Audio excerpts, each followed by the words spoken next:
guys, here we are out in the boathouse. About to do some work on Clarissa. Want to share a little bit of history with you first.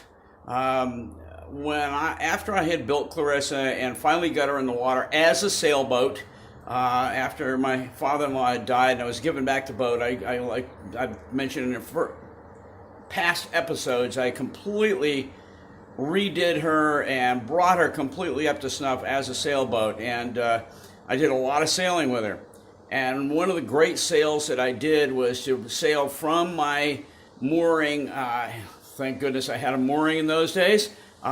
Just in the bottom part of North Bay, sailed across North Bay, down the Narrows, down into Cotuit Harbor, and then up the Sepuit River, back over up into West Bay, and then back up under the bridge to come to my mooring at the bottom of North Bay. It was an awesome, awesome trip. I did it twice at two different times. And I'm going to show you a commemorative hat that I have from the time that I did the second sail around what's called Grand and Little Islands. It's actually part of Osterville. And I'm going to show it to you on a chart and just kind of talk about it for a minute, and then we'll get on to doing some work with Clarissa here. So anyway, just fond memories and just kind of cool stuff to be able to look back and look at the chart and see all that distance that I went. I'm going to begin by showing you the hat. I'm a firm believer in commemorative hats, and I have an old Fagawi hat. My brother and I were in the Fagawi yacht race. I was only in it once. He was in it several times. But I have a Fagawi hat that I made into a commemorative hat, and I wore it that day that I did the sail around Grand and Little Island. And when I was all done, I went and wrote the history of that sail under the bill of the hat. And I'm going to show that to you, and then we'll show you the whole sail on a chart. So, all right. Hey. Welcome back. I'm finally getting an afternoon off to be able to actually do some stuff on Clarissa, and I'm going to bring you up to date with this.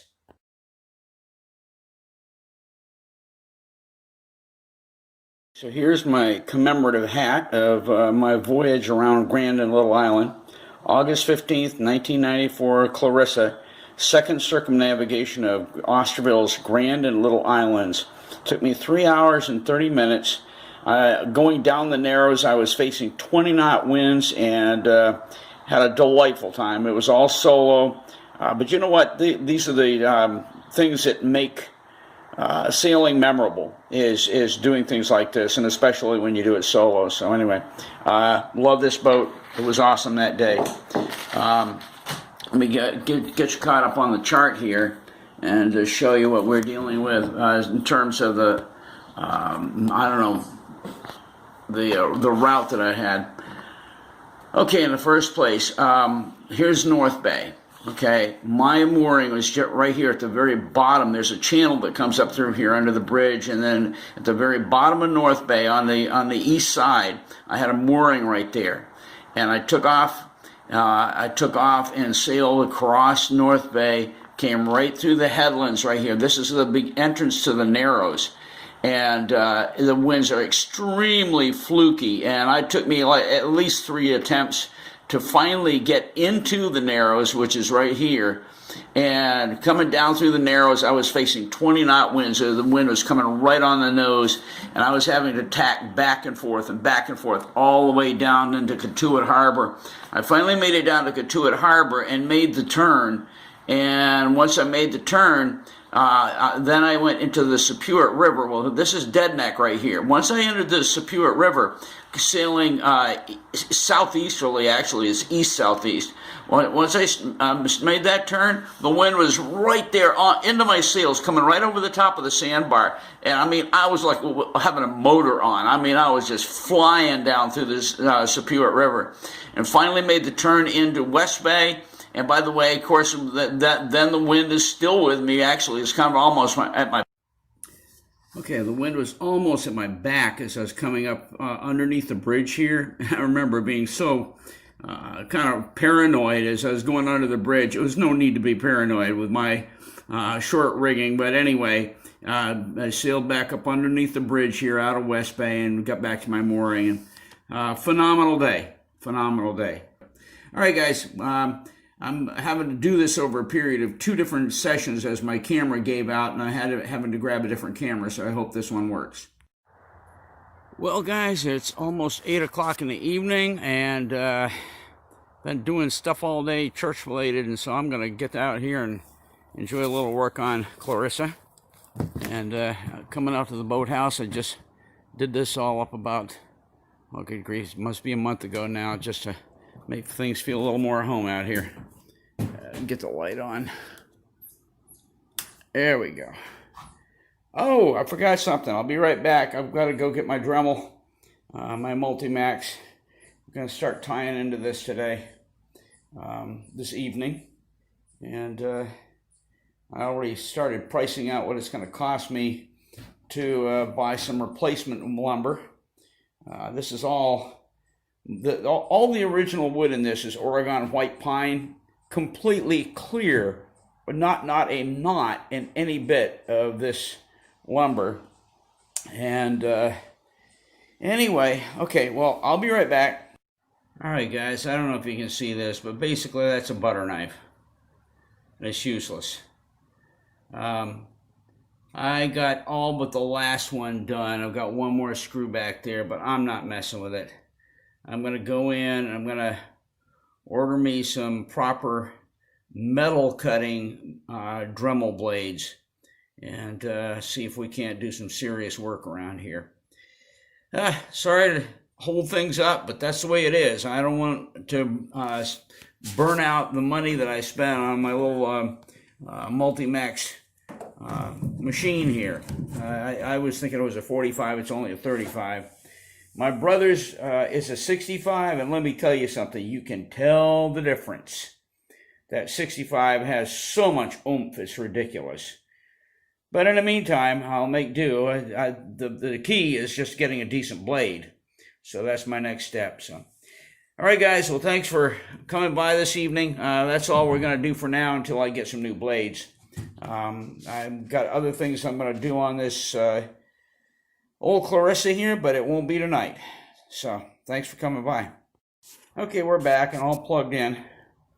I sharpened this blade, but I just felt of it, and I'll tell you what, I think it's still dull as a butter knife. I got out my little jeweler's triangle file, and I don't know if you can tell on this. Let me see if I can get this to fine tune. No. Anyway, there it is. And sharpen these teeth, but I'll tell you, honestly, I'm not impressed. So I've been looking online, trying to find Dremel compatible blades, metal cutting blades. You'll notice right here, this is called a wood and metal, and there's a ton of these out there on the market.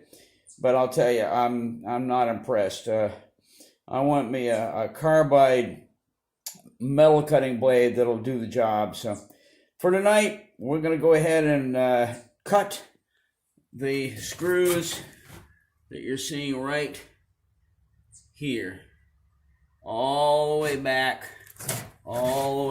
to at least right here. Maybe, yeah, I'm not liking the look of this lumber all the way back here. And maybe to this one. Everything looks pretty good back behind that. All right, let me get to work. Okay, we're off from the cutting for a few minutes here. Let me just kind of go over this with you. This is one of the original planks.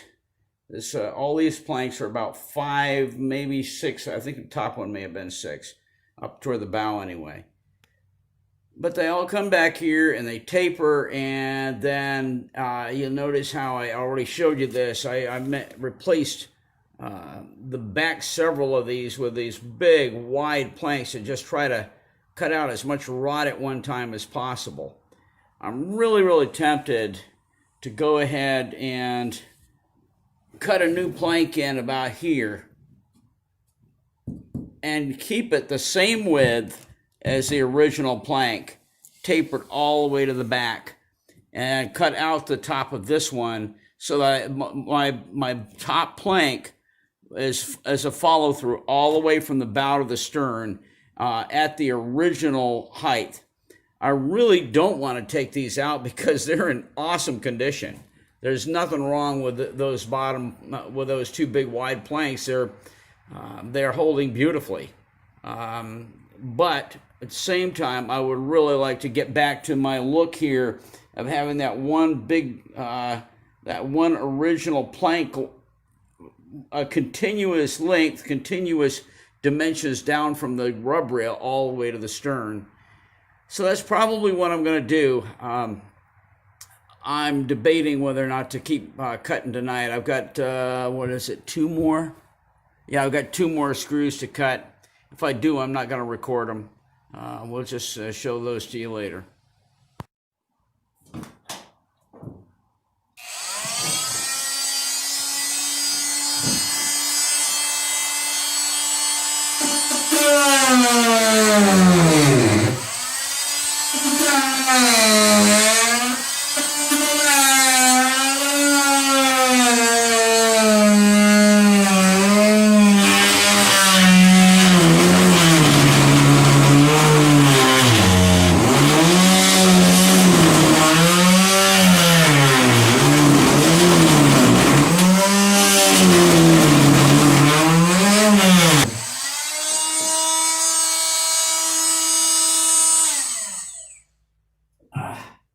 My poor Multimax is working overtime, I'll tell you.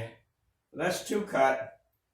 I may do these back 2. That's it for the night, I'll tell you. This concerns me. I did not buy the real high power one like my brother has. He's got the 65. This is a 45. But it's cutting, but I mean, it is just having to really overwork the machine. Anyway, I think we're going to do one more and then we're going to call it quits. I got actually 2 more, well, 3 more, because I put 2 at the back here to secure this, the end of the rub rail.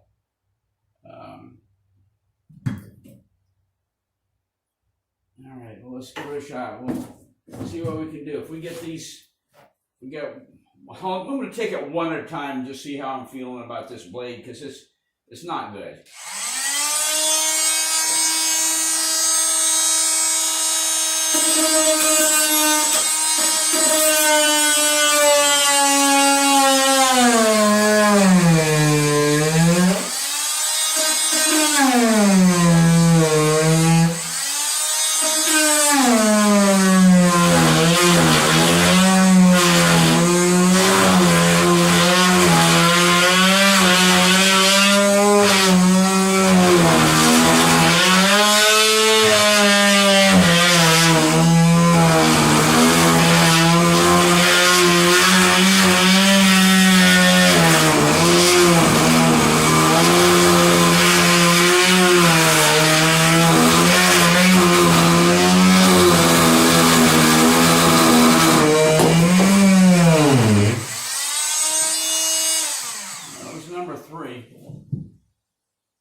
It's not coming any faster, that's for sure. All right, let me stop this just for a minute. Well, guys, I'm going to do one final segment to this video. Show you what I got done. I lost a bunch of footage the other night when one of my cameras just quit running, and I guess what it was, I was running out of space on it. I'm not going to have that problem anymore, and I'll tell you about that in a minute. But what I did, I went ahead and bought a new blade for this. This is not a Dremel blade, but it does fit. And I'll tell you, not only does it fit, but it's holding its sharpness. I'm not going to be able to see if I can do this. There you go. All right. Yeah, I'll tell you, I was really shocked because I cut a lot of screws with this the other night. And now let me just show you how far I've gotten. And I got a few more I'm going to do, but already This is the tow rail. Already loose all the way back to right here. Okay, I'm all the way back to here. And actually, that's not far. I may do one or two more. Do one or two more. These two, maybe. Because I think what I'm going to do, I'm going to scarf this plank right back here. This all, even though this is not rotty, here, let me get down where this makes sense to you. Even though this is not rotty, I don't like the look of it. And this is all rot here. We've already talked about that in the previous episode. This is all going to be taken right out, and this whole plank is coming out. And I'm going to be cutting this off. Like I said, that's in another video. But I'm going to come back probably all the way to about here. And that means I'm going to be putting in about maybe 4.5 feet of brand new plank here at the top. The beauty of this is, with having cut this out, cut these bolts out and let go of this rub reel, what it means is I can go ahead and come in behind the uprights and cut the bolts on those, and then that plank is just going to be completely free, and I'm going to come in at an angle and do a nice scarf on it, and the brand new plank will match the scarf and go right into place. Without explaining it anymore, that's what I'm going to do, and I just wanted you to see I've made a lot of progress. All these bolts have been cut. The rub rail is coming out nicely. This oak is hanging on to, it's really good and solid. I've also, you can't see it here, I've also cut the bolts out of right here. The bolts tie the plank in. So I can actually, when I get ready to cut along down here, that plank should be able to come right out. All right, guys, well, that's about it. And this is going to go in on the very end of this video. And then I'll do the wrap-up that I've already done. And then we're going to be gone till middle of July. And just to let you know also, I have ordered a new camera. It's on the way, hopefully, as of tomorrow. And here, let me turn this around. Okay, I ordered initially a GoPro Hero number 7, and only I ordered the white. And then I saw a video about it. I hate this hat right now. The bill has sprung back out and it looks stupid on me. Here. Anyway, so the deal is I ordered a GoPro 7 white, and I found out that it was a strip model. So I immediately, it was the same evening, I went ahead and canceled it and turned around and bought an older model, the GoPro 6 Black, which is a full feature GoPro.